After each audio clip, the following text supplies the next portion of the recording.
Hello and welcome back to the old school Ironman. Last episode I did a metric ton of runecrafting, getting up to level 85 runecrafting. Unfortunately didn't get the Abyssal Needle as we are now 4.5 times drop rate. We're going to change gears a little bit though and work on some other skilling grinds before my wrists fully heal. First thing, now that I have a ton of runes in the bank, I feel comfortable upgrading the altar in my house. Currently I can swap between normals and ancients right now with the ancient altar, but there are other spellbooks in the game, notably both the Lunar and Arceus spellbook. So what I have in my inventory is all the items to upgrade the altar. All of these items are purchasable from shops or given for free, so it's just a GP/RuneSync, and now that I have the runes, I can kind of afford it. It does take level 90 to make this, so I have the plus 3T in my inventory, which is going to get me to level 87.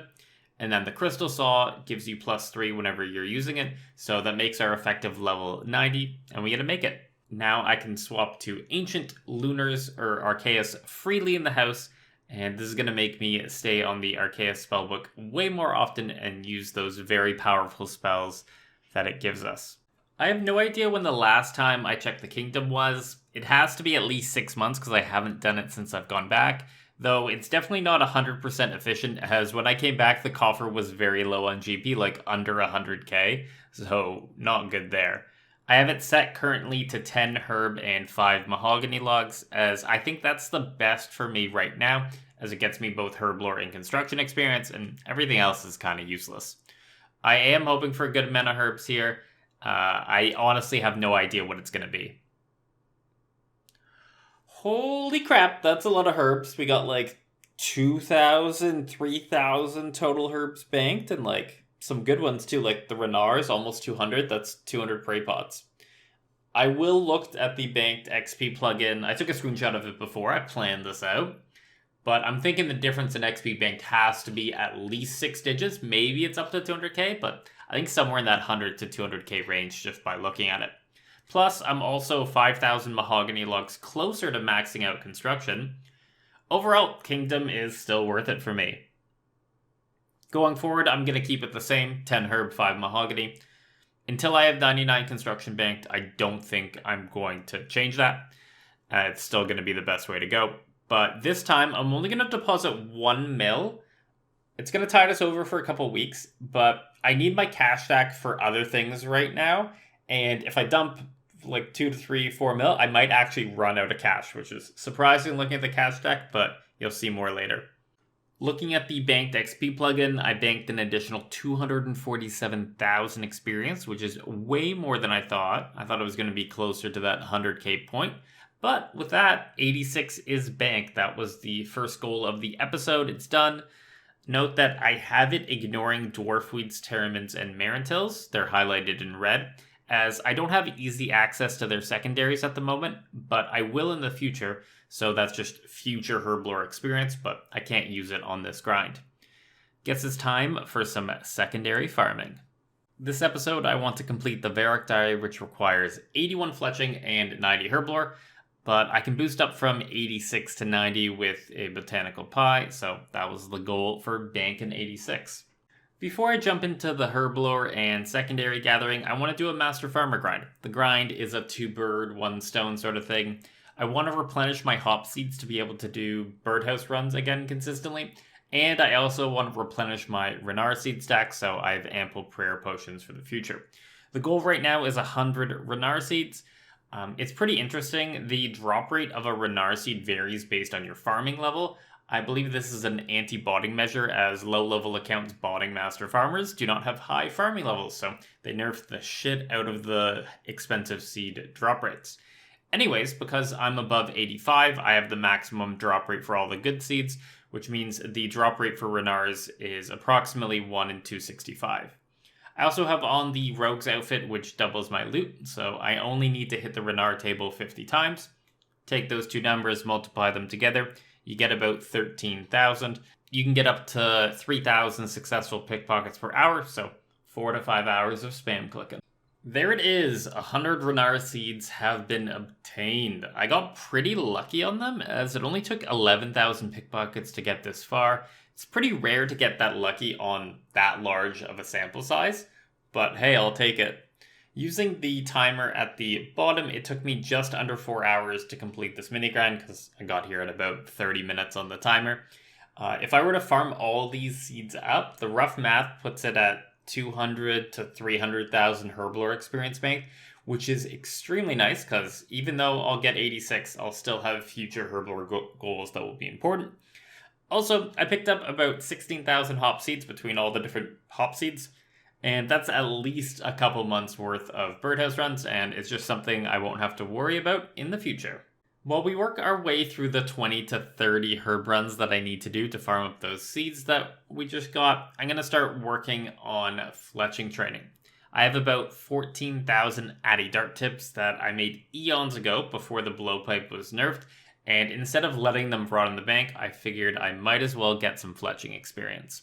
Funnily enough, fletching is my lowest skill at 70, which is pretty crazy to think about, but once you start thinking about it more, there really has been no use to fletching for me yet, past training up for Temple of Ikov, and I really do hate training fletching with darts, so I was putting it off.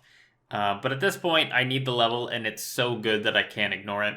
Like, when you can see the XP bar move when you're like level 70, you know that you're doing a OP training method. Normally people will zero time darts, like they'll have it in their inventory while they're like walking around the map and doing other things. But honestly, that is just way too much effort for me, and if I'm going to do darts, I need to be sitting still. Whew. 12 minutes later, and I'm done with the stack. That is about my limit of how long I could do darts. By the end of it, I was hating it. But it's 200,000 fletching experience, and that's nothing to scoff at. I think if I were to do darts in the future, maybe like Amethyst darts for the toxic blowpipe, I would probably try to do like 5 to 10 minutes a day and passively train fletching that way instead of like banking up 100,000 darts and then trying to do them all in one sitting like I always do. So in the future, I am going to be spacing out my darts. But to give myself a more relaxing way to train fletching, I'm going to be making some arrow shafts. The nice part about doing the headless arrow portion of this is that I don't need any inventory space, so I can keep all my herb run and birdhouse run supplies in the inventory, and I don't have to re-gear every 80 minutes. Re-gearing for herb runs is my least favorite part about doing them, so while I'm doing something like this, I'm just going to be grinding out as many as I can. 74 fletching. Didn't really anticipate getting a level from making the arrow shafts and the headless arrows, but this means that prayer is now my lowest skill at 73, which means I guess Tears of Guthix is back on the menu, because who's going to use Tears of Guthix on fletching?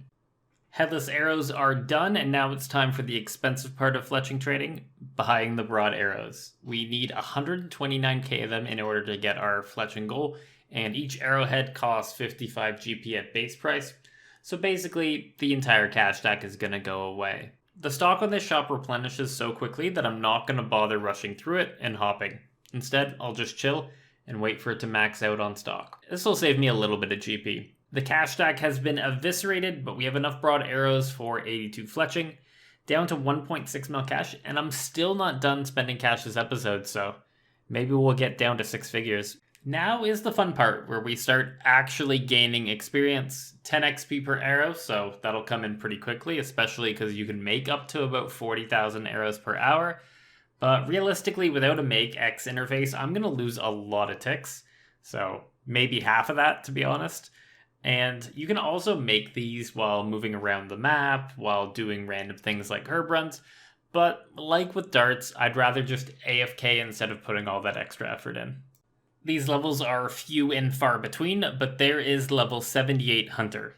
Soon it will be the lowest skill, and probably it's going to be my last skill to hit level 80. 82 fletching. I can now make amethyst arrows, which is really nice and was the main fletching goal of this episode. And I also ended up with 129,000 broad arrows, but I think like RS3, they're virtually useless on this game as well.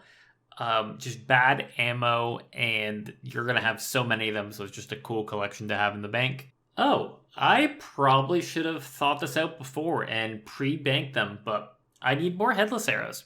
I have 800 amethysts in the bank, so that's 12,000 amethyst arrows, so 12,000 headless arrows coming up, I guess. The point of Amethyst arrows was basically that they are better rune arrows. I can quote-unquote farm them rather than having to buy them from shops, and they also give +6 range strength over rune arrows, which should be a max hit or two depending on my setup. On top of that, when I'm buying rune arrows from shops for Shaman's task, they cost me 400 GP each. Sure, I'm making money on the task with the Alks, but this 12,000 Amethyst stack is essentially like I just have 5 million GP saved if I end up using all of it. Math-wise, you use about 2 to 3 arrows per shaman kill, meaning that these will last me a long time, and any leftovers can be saved for an eventual T-bow that I'm going to get. Hopefully, maybe, never, I don't know. T-bow coming in. We've gone over the secondaries for Herblore in past episodes, but I do want to talk about one secondary, or I guess tertiary ingredient, and that is Marks of Grace. I am 86 agility, which gives me 2 main options for getting Marks of Grace. I can either do it at the Releka course, which requires no boosting, but Releka kind of sucks as a course, or I can do the Arty course and boost constantly with Summer Pies, getting my level above 90. Seeing as I have the Arty Elites done and I get 25% more Marks of Grace at Arty, which is already a high mark course, I think boosting is a worthwhile endeavor.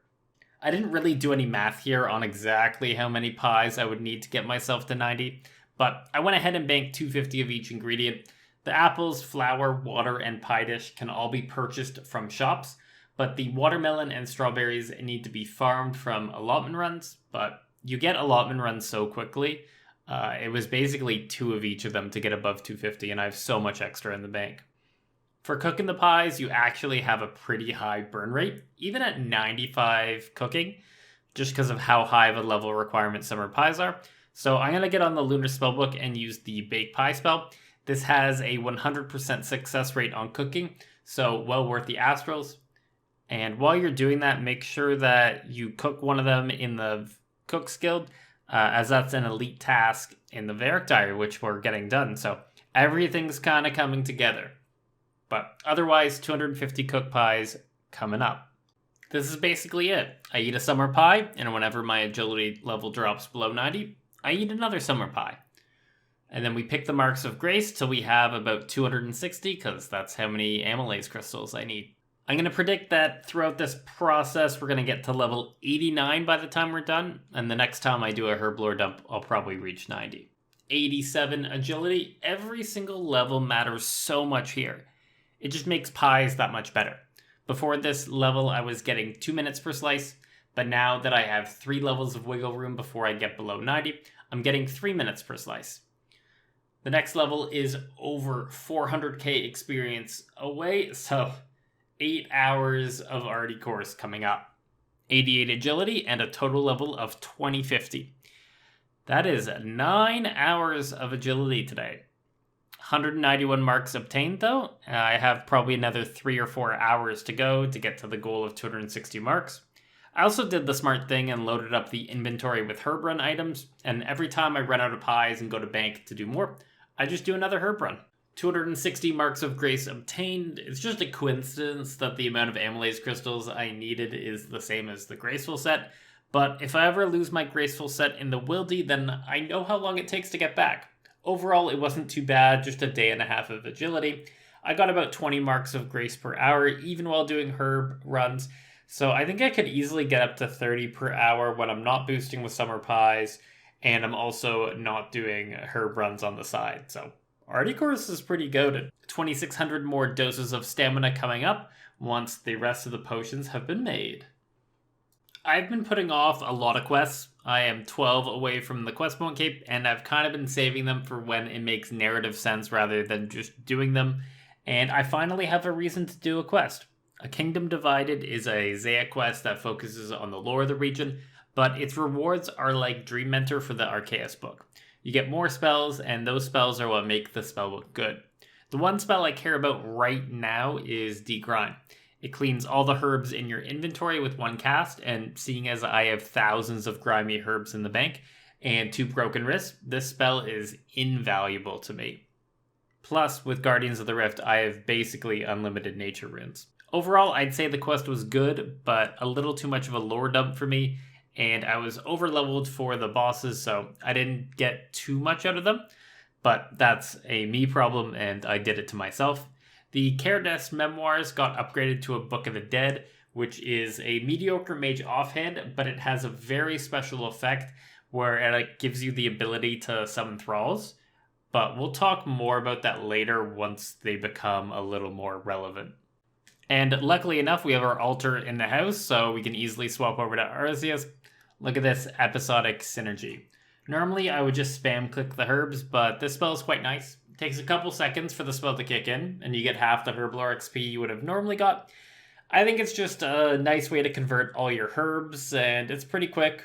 I think with the spell delay, I can probably get like 500, maybe 600 casts an hour, so that's what, like 20,000 herbs an hour? Not too shabby. Another quest where I picked up something useful, Beneath Cursed Sands, the pre-quest for Tombs of Amethyst. Don't worry, not going there just yet. Almost ready, but not just yet. But I needed the Karis Partisan, which is basically a souped up Karis. And what do I need this for? Well, the Calphite Queen. I need the Desert Hard Diary to continue my Herblore grind, and the only tough requirement left is killing the Calphite Queen. This is my janky ass setup, just my mage defense gear and otherwise best in slot melee. And I also bought a range switch for P2, so hopefully this is enough to get a kill. With the Karis Partisan, I didn't even bother swapping to range, it's just too good. Okay, Dragon Chain Body on the very first kill. That's, I guess, good? I don't know. It's not a good item. I don't care. But, like, yay, I got a 1 in 128 on the very first kill. I'm sure that RNG is not going to come back to bite me in the future. Finished up the remaining tasks in the Desert Hard Diary, so let's claim it. There are 3 rewards we care about. The first one is the shortcut at the back of the palace. Once I claim the task set, I'll be able to go through the window instead of running around, saving me a little bit of time on every trip to the Shanty Pass. The other 2 notable rewards is that Zahura will clean herbs and make unfinished potions for 200 GP each, and that the ropes placed at the Calphite Queen lair will be permanent, so no more 2 ropes per kill. Pretty nice. The moment of truth. How much cash will I be left with? Each one is 200 GP, and I have like 5k potions, so maybe I'll have 500k left. Oof, 1.1 mil spent. But hey, that's hours saved making unfinished potions, which honestly suck to do. I normally don't like showing Herblore secondaries multiple times across episodes, but with a Taste of Hope done, I now have access to a better Mortmire fungus gathering method. There is a 4-log location just north of Vershazenia, the Theater Blood Bank. Just get a full inventory and you can teleport back with your Draken's Medallion. And then once you need prayer, you take a bonus trip to the house. It took me about 40 minutes to get that 800 fungus, so easily 1200 per hour. This spot is so much better than what I had before. And with that gathered, I have everything I need. This entire episode has been building up to getting this Herblore level and making all these potions. 86 Herblore, this level doesn't actually unlock much for us, but really what we care about the most is the +4 boost to 90 to be able to make super combats. They kind of are the overload of old school as they combine super attack, strength, and defense together into one potion, but they don't have the recurring boost effect that overloads have, so it's basically 2 extra inventory spots in PvM at the cost of a Torstal, which will be really good for PvM. I still have some banked herbs to go through, so maybe we'll get another level up to 87. Potions done, all the banked XP has been used. It's kind of crazy, it took me a month of constant herb runs, all those master farmers to get this banked, and then I use it up in a couple of hours. I guess that's just how Herblore is. Post Herblore, our supply tab is looking even better than it was before. Basically over 1,000 of every single important potion in the bank. It definitely pays off to be a prepared Ironman. I went ahead and did every other hard and elite task in the Varrock Diary, and all that's left is making a super combat potion in the Varrock West Bank. I set up a bank tag to make this easy to do as my potions are in my supplies tab while my Torstals are in my skilling tabs. I'm probably going to make about 100 of them so I have them ready for PvM where the inventory space matters. Basically, if I'm going to use a super defense, I'm going to use a super combat. It's kind of my mantra at this point. With the task set done, I can claim the Varrock Armor 4, and it doesn't really do much for us now, but it will do a lot in the future. Amethyst is going to be very important for the Toxic Blowpipe ammo maintenance, and while wearing the Varrock Armor 4, I have a 10% chance of getting 2 Amethysts at once, basically a 10% increase to gathering, so that's super nice. As with all the lamps this episode, it's going right into Herblore as we still need more levels. Probably going to make my lamp skill until it's 99 at this point. But that's going to be the end of the episode. I hope you enjoyed it, and if you did, please drop a like. It really helps out the video's discovery. I have a lot of big plans for next episode, so stay tuned.